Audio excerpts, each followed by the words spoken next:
Phil Borkin from JBWere's Investment Strategy Group. I hope you've managed to all stay safe and healthy over these past few weeks, but like me, I'm very much looking forward to getting back to some form of normality, hopefully reasonably soon. While it's certainly been a struggle for many to be cooped up at home, at least for market watchers like myself, there has been plenty to focus on. Not only has the past 2 months seen the fastest bear market in US history, a mere 22 days, but also one of the most aggressive rallies as well. And that rally has been so aggressive that the S&P 500 in the US is now roughly down only about 15% from its all-time highs. Considering we're in the midst of what is likely to be one of the largest economic shocks in history, that latter point around the rally may come as quite a surprise. So why have markets bounced as much as they have? To us, there are three key reasons. The first is around policy stimulus. It's been large and targeted and goes some way to help averting some of the more negative downside scenarios. The second is the virus.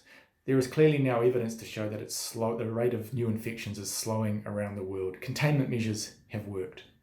And then finally, because of that success, authorities are now able to start to move to look to unlock economies, meaning that the peak of disruption is probably behind us. Now look, the news has not been all good over that period.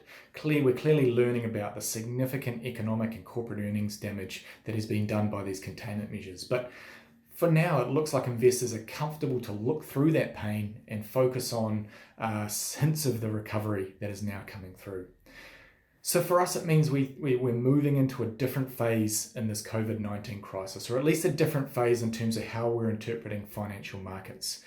And that is assessing what type of recovery markets have now priced in and whether that's realistic or not. So what have they priced? Well, it is our judgment that given where markets have risen to, they are now pricing in a reasonably speedy recovery in earnings growth over the next 12 to 18 months. And look, it's certainly a scenario that remains very possible, and we're hopeful.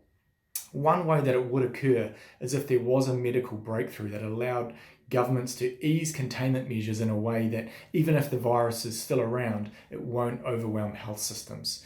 And we would say that there is a phenomenal amount of work going on by the global scientific community to find that medical breakthrough. And there's actually been some positive headlines regarding treatments and this fast tracking of vaccines over recent weeks.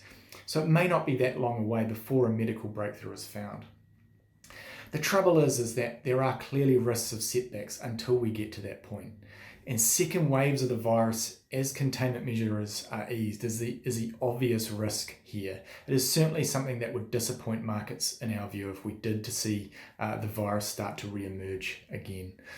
The flare-up of geopolitical tensions is also something that we're very mindful of here. So for us, we're still cautious with regards to rebalancing portfolios into equities at the moment. We think equity volatility is going to persist. But over a medium-term period, we are very optimistic on equity markets. One, we have faith that a medical breakthrough will be found. But also, given where interest rates have fallen to and likely to stay there, equity markets are likely to offer some really attractive relative returns over a medium-term period.